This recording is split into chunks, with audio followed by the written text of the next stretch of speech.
Irmãos, Atos dos Apóstolos, ou Atos do Espírito Santo de Deus, capítulo de número 18, uma passagem bem conhecida para nós esta noite, para a Igreja do Senhor reunida nessa live. A partir do versículo 1 até o versículo de número 9. O versículo 1 diz assim: Depois disto, partiu Paulo de Atenas e chegou a Corinto.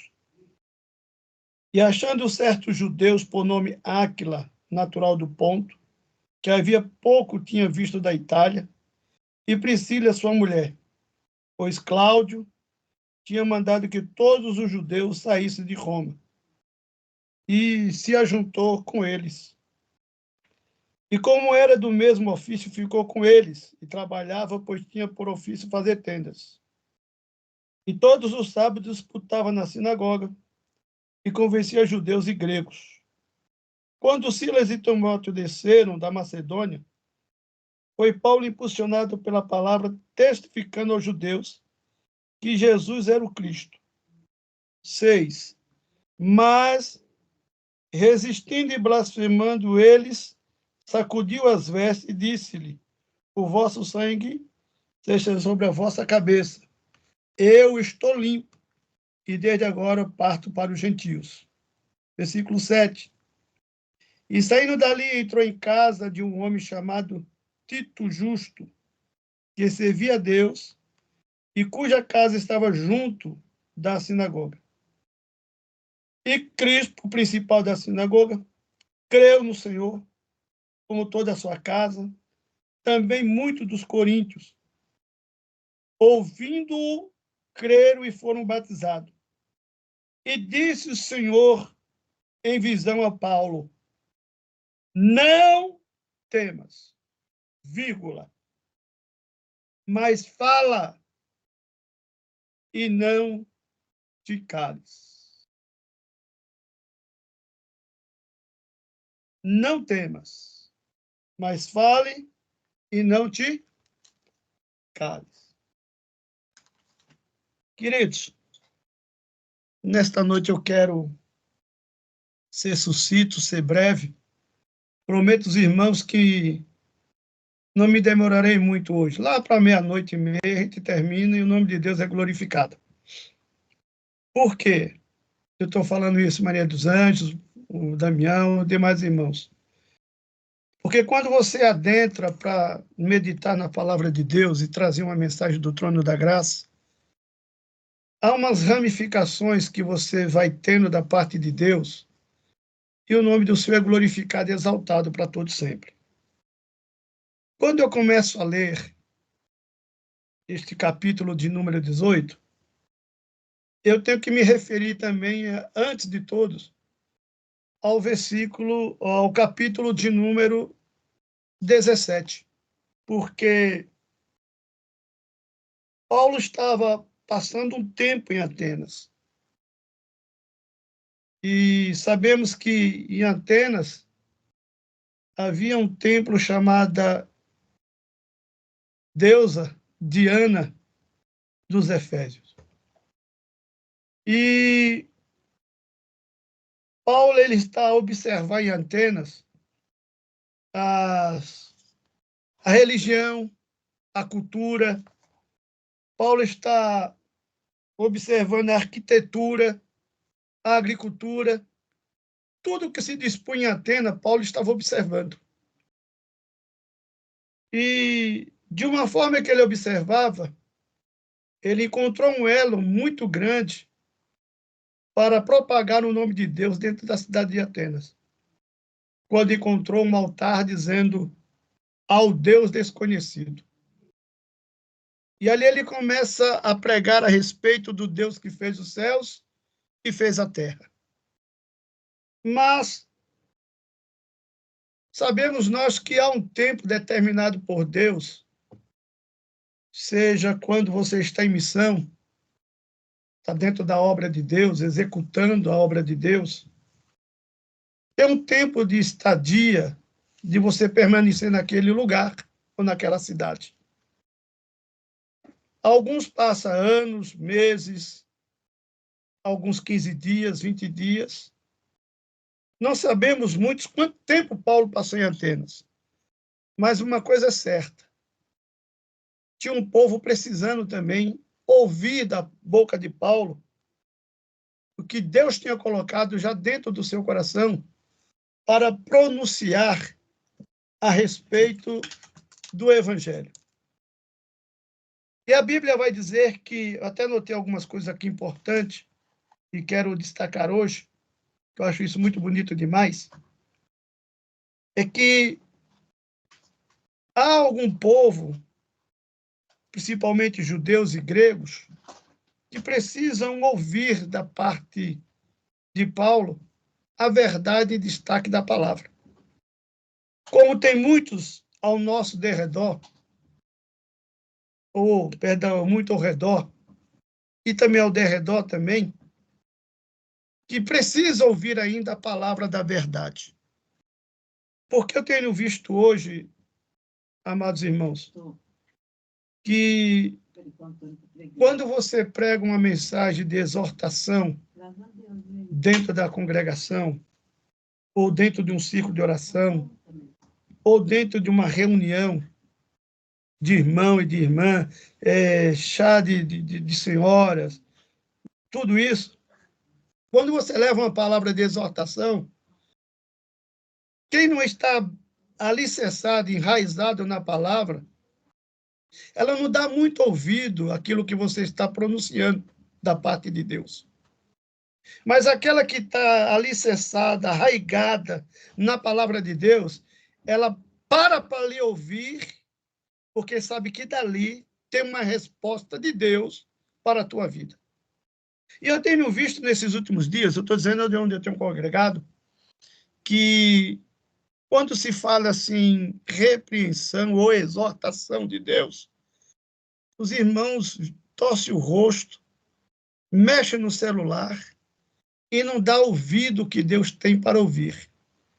Mas se é um culto de reteté, de pula-pula, de aviãozinho, de sacode para lá, joga a marionete para cá, liga a luzinha, faz aquilo tudo, e não todo mundo gosta.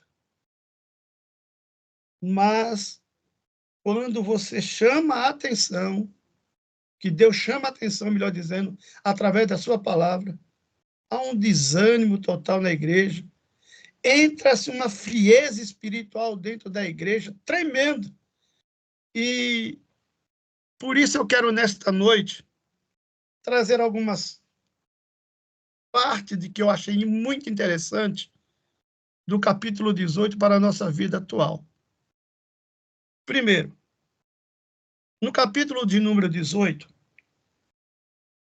Paulo está, quer dizer, os judeus estão encontrando algumas dificuldades, porque o imperador Cláudio, em 41 a.C., ele proíbe a propagação do evangelho em Roma. Perdão, dentro. E aí, em 49,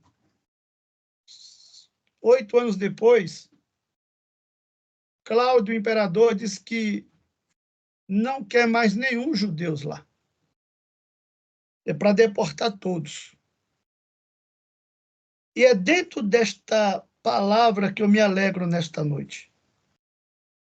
É que o capítulo 18 inicia-se comentando fatos corriqueiros que ilustram nossas rotinas do dia a dia. Paulo, ele está deixando Atenas e seguindo para Corinto, uma cidade grega, uma das cidades gregas, Coríntios.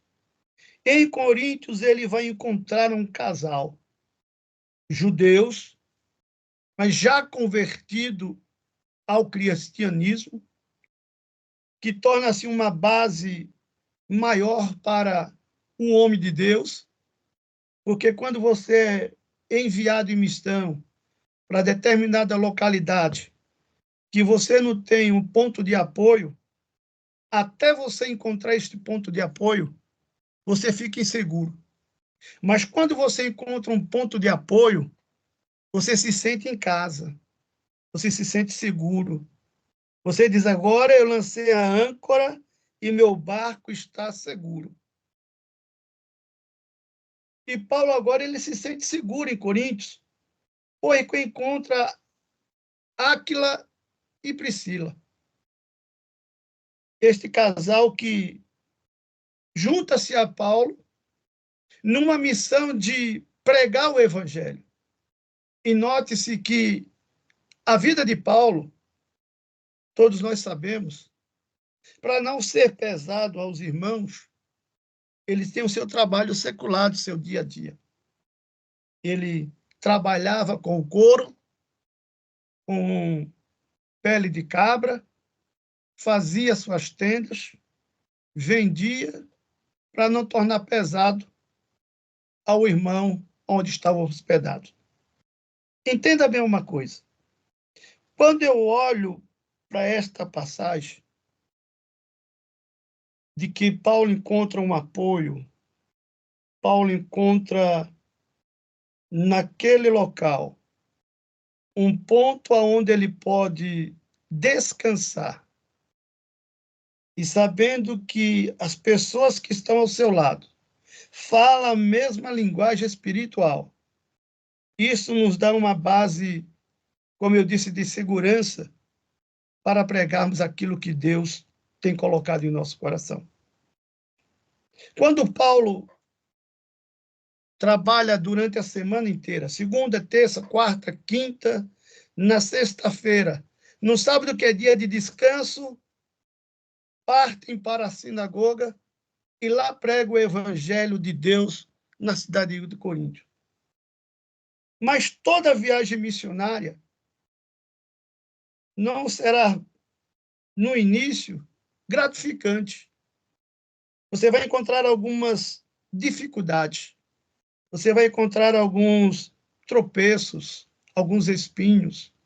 Você vai encontrar pessoas que não querem lhe ouvir, que não darão crédito no que você está falando. Se você prega, já diz assim: olha, eu já ouvi isto há muito tempo, é a mesma coisa, não muda nada. E querem ver coisas novas. Mas a Bíblia, ela já é inovada. Ela renova-se todo o tempo, todo dia, toda hora. Basta você crer na palavra, lê-la, interpretar da forma que Deus está mandando, que ela se tornou renovada na tua vida no mesmo dia e na mesma hora. Quando Paulo está em Coríntio, olha que coisa tremenda. Paulo se dispõe a discursar. E quando ele discursa na direção do Espírito Santo de Deus, ele vai persuadir na sua mensagem da parte de Deus muitos judeus, muitos gregos e muitas pessoas que pararam para ele ouvir para ser colaborador de Cristo, para ser voluntário de Cristo. Mas, pastor, não estou entendendo o que você quer falar conosco nesta noite. Ei, você é missionário, mas não só missionário de dentro da tua congregação. Deus lhe chamou para fronteiras, para novos horizontes sobre a sua vida. Se nós ficarmos um tempo inteiro só dentro da nossa congregação e não prestarmos atenção na nossa chamada, a qual Deus tem nos dado, pode ter certeza que tem uma hora que você vai desfalecer. Pode ter certeza que uma hora você vai dizer assim: nada acontece, tudo é a mesma coisa. Não. É porque você está precisando respirar fundo e dizer: Deus, eis-me aqui. Tu me chamaste para um propósito. E eu quero cumprir o teu propósito.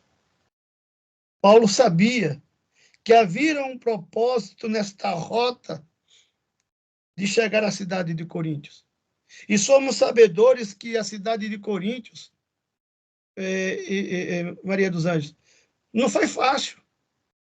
Não era fácil.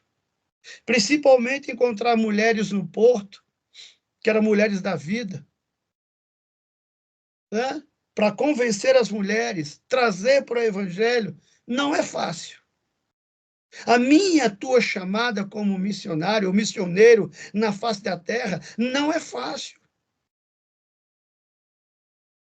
O Senhor nos chamou para nos tirar do comodismo da nossa vida, para nos empenhar para o reino de Deus, para abraçar a causa maior a qual Ele tem lhe dado em suas mãos. Mas qual é? Ganhar o reino pela força. Tomar o reino pela força. E se não for assim, você não ver o que Deus tem de melhor para a tua vida. Se eu não mergulhar nas Escrituras, se eu não começar a ler as Escrituras e entender o que Deus está querendo falar comigo através das Escrituras, eu caio no comodismo. Eu nunca vou aprender aquilo que Deus está querendo comigo. Então, tem momentos na nossa vida que nós perguntamos a Deus: por que eu estou passando por essa situação? E Deus está dizendo para mim e para você: ei, você não acha que você não está na zona de conforto? E dentro dessa zona de conforto eu quero falar contigo. Eu quero que tu se levante. Eu quero que tu se ponha de pé.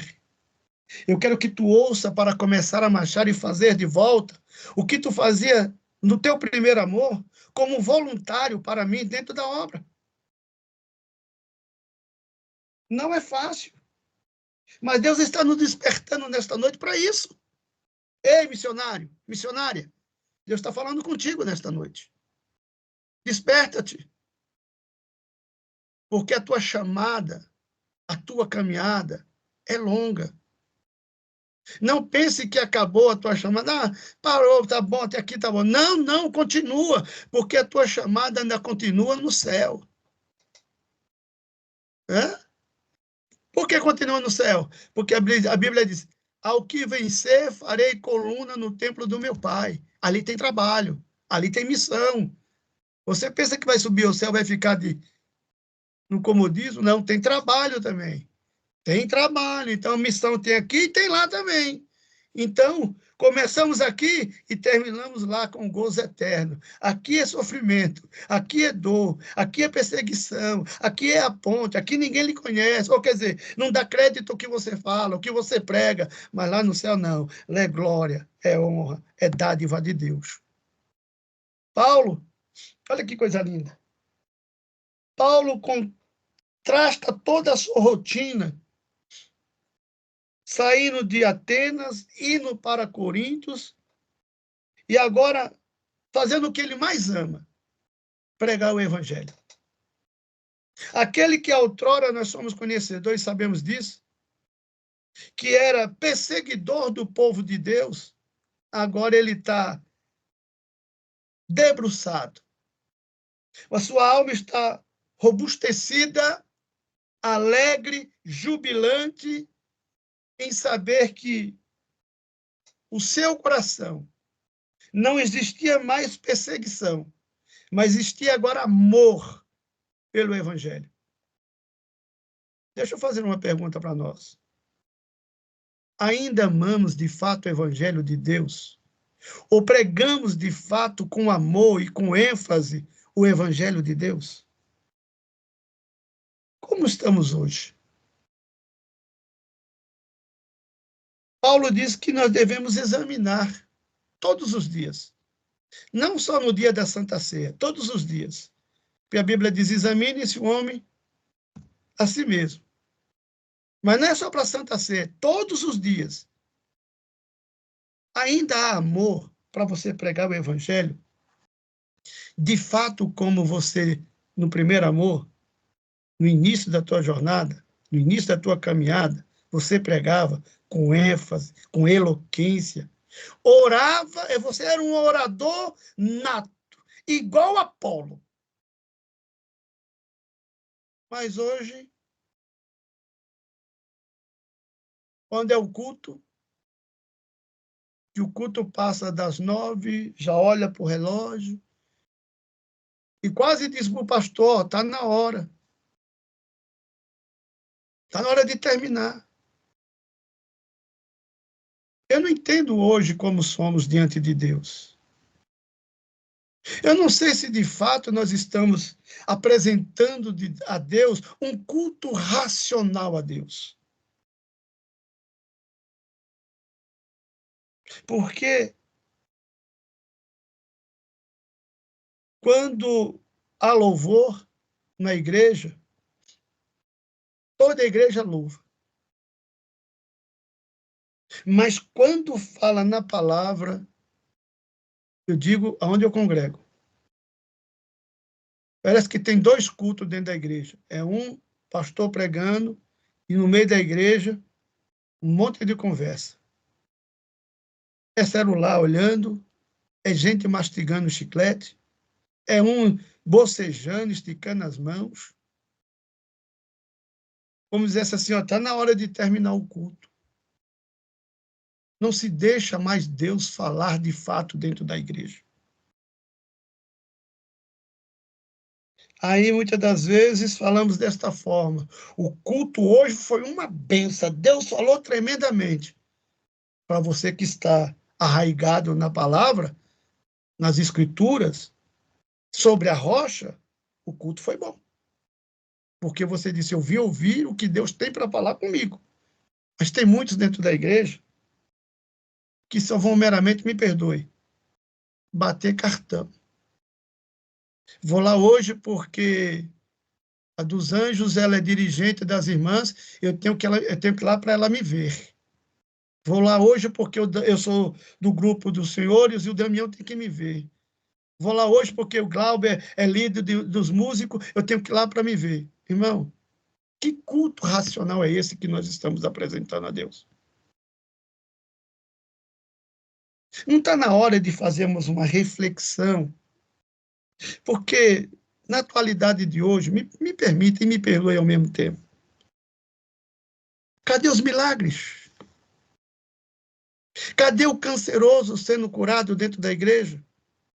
Cadê o paralítico sair andando, largando a sua muleta ou deixando sua cadeira de roda e adorando a Deus? Cadê? Enquanto isso, quando nós pegamos a Bíblia para ler a Bíblia, em destaque a Bíblia, nós vamos ver que a mulher do fluxo foi buscar Jesus, foi curada. Nós vamos ler e sabemos atentamente que aquele cego que estava à beira do caminho gritou: Filho de Davi, tem misericórdia de mim, e foi atendido.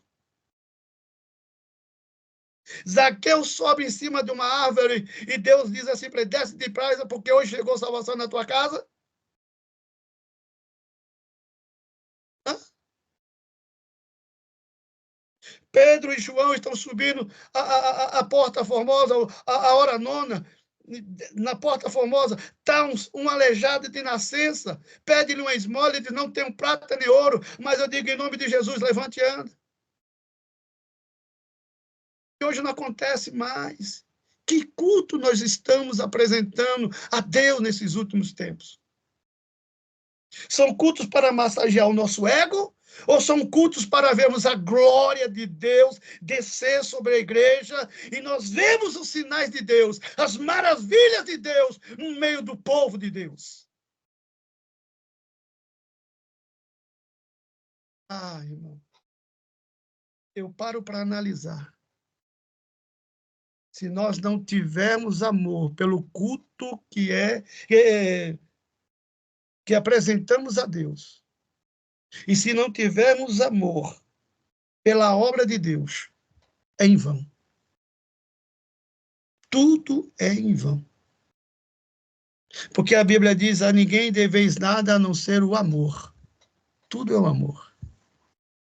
E Paulo nos expressa isso gratificamente quando eu vejo ele dizendo algo sobre a rotina da vida de Paulo, o que ele ensinou.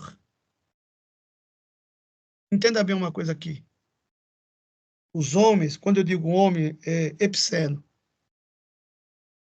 E eu escrevi aqui: os homens de Deus foram chamados comuns para vivenciar situações comuns, inerentes à manutenção da vida. Quer dizer assim, eu não posso ser pesado ao meu irmão. Eu tenho que ter uma ocupação. Ah, irmão, mas as portas se fecharam. Deus me chamou para a obra de Deus, para me trabalhar para Ele. Deus lhe sustenta quando Ele te chama. Você não torna-se sendo prado pesado para os irmãos. Mas o que nós temos visto nesses últimos dias, nesses últimos tempos do Evangelho, são pessoas importunando os irmãos de uma forma drasticamente. Tem irmão que liga e diz: olha, Deus mandou você fazer um pix para mim. Ah, irmão, eu estou passando por isso, eu preciso disso. Irmão, você está sendo pesado. Porque se Deus realmente lhe chamou para a obra, Ele vai lhe sustentar. Ele lhe abrirá portas espirituais e você receberá da onde você está fazendo o teu sustento. Mas eu não posso ser pesado ao meu irmão. Então, Paulo, ele está dizendo, eu trabalho para não ser pesado ao meu irmão. Eu presto um culto racional a Deus para ver o que as maravilhas de Deus, que o poder da palavra de Deus transformador e regenerador chega ao coração daqueles que estão me ouvindo. Quando nós pregamos, quando você prega, eu prego, levamos a mensagem de Deus. São mensagens transformadoras? São mensagens renovadoras? Porque entenda bem, queridos, o elo que Paulo dava sabor à vida era o amor. E Paulo estava inflamado neste amor. Ele aguardava com expectativa a cada sábado, com gozo, com alegria, mesmo que estivesse cansado, mas ele esperava com gozo chegar no sábado para pregar o evangelho, apresentar o evangelho. E hoje, como somos? Porque hoje Deus te dá uma porta aberta, você trabalha de segunda a sexta ou de segunda a sábado, outro trabalha de domingo a domingo, tendo folga 12 por 36, mas no dia que ele vai para a casa de Deus, ele diz: hoje eu vim só pela misericórdia, eu estou cansado, hoje eu estou quebrado. Irmão, você nunca vai apresentar um culto racional a Deus. Você nunca vai vivenciar o que Deus tem para ti naquela noite, se nós não nos apresentarmos a Deus, dizendo: Senhor, eu quero hoje ouvir de ti o que é boa, perfeita e agradável, vontade tua para minha vida, para que amanhã eu levante mais forte, mais guerrido para as batalhas do dia a dia. Paulo, ele se alimenta com isso. Paulo se alimenta em pregar o evangelho. Paulo se alimenta em um amor que tem de fazer o que Deus colocou de primórdio no seu coração. Você diz: mas isso é simples. Sim, é simples. E por que não fazemos? Aliás, tudo é simples. E leve quando há amor. O amor é algo pelo qual importamos viver. Se você tem amor pela sua própria vida, agarre-a todos os dias, enquanto você tiver fôlego de vida. Se você trabalha extenuante todos os dias, é porque você tem um objetivo ao ser alcançado. E quando você alcança, tem essa recompensa do seu trabalho. Quando você fenece o amor que tem dentro de você, se dissipa à disposição. Quando o amor morre dentro de nós, aí não há mais disposição de trabalho, não há mais disposição do evangelho, não há disposição de amar o teu próximo, não há mais vontade, não há mais garra, não há mais fibra, não há mais desempenho, não há mais resolução. São palavras que lhe tiram aquele demonstrativo de energia vital da tua vida, porque você não pratica mais o amor. E o que Deus está querendo conosco nesta noite é isso. Ainda há amor no teu coração? Ainda há amor pela obra de Deus? Ainda há amor pela palavra do Senhor? Ainda há amor pelo teu próximo? Ainda há amor pela tua família? Porque quando isto termina, dissipa-se o amor e entra a indisposição na tua vida. E isso não pode acontecer. Tenha vontade nesta noite. Tenha garra nesta noite. Tenha fibra nesta noite. Tenha um desempenho espiritual tremendo na sua vida nesta noite. E Deus se agradará de ti. Entenda bem uma coisa. A Bíblia vai dizer que quando Paulo está com Áquila e Priscila, junta-se a eles Silas e Timóteo, que descem da Macedônia para se ajuntar, né? Para juntar-se a eles. Sabe o que é isso? Para encorpar o corpo. E a Bíblia diz que o cordão de 3 dobras é difícil de se arrebentar.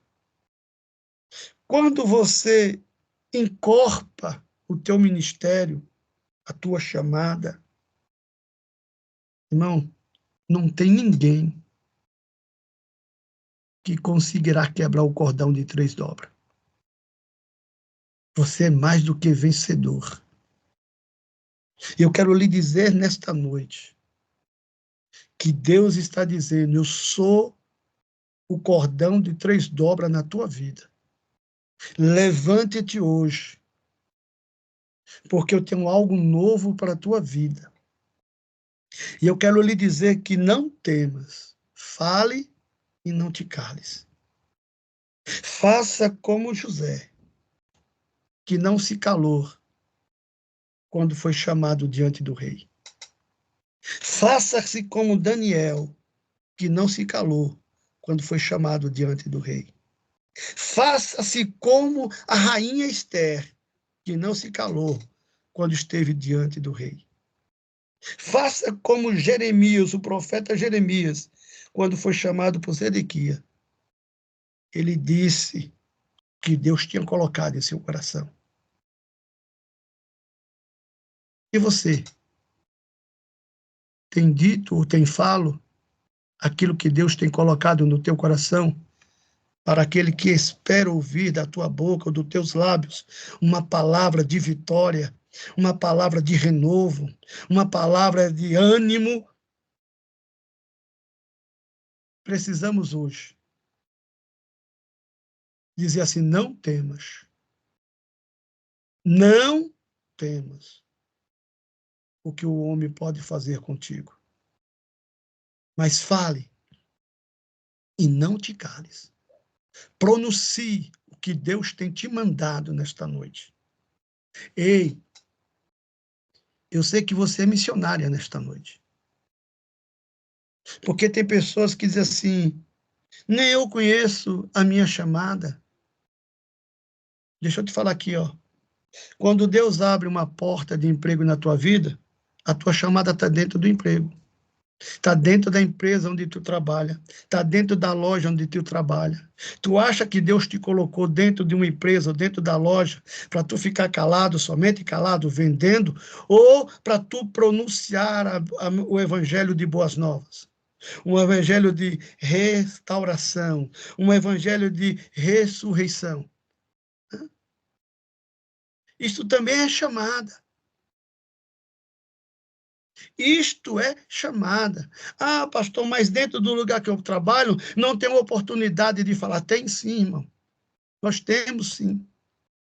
E dizer assim, ó, Jesus te ama. Hã?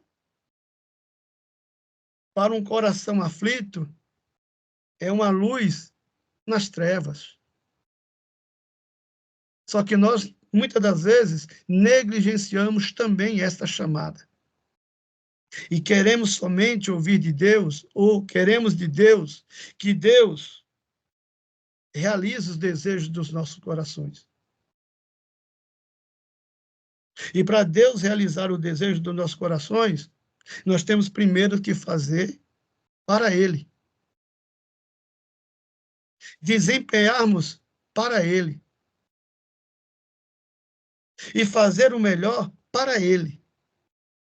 Porque quando você faz para Ele, Ele está dizendo para ti, ó, deleita-te também em mim. Porque eu vou conceder o desejo do teu coração.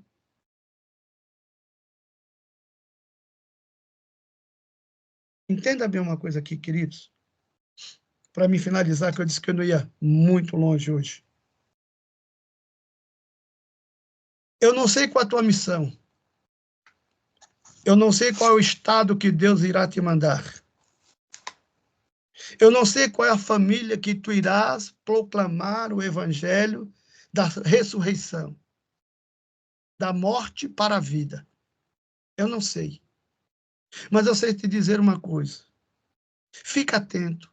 Não perca as oportunidades que Deus tem lhe dado.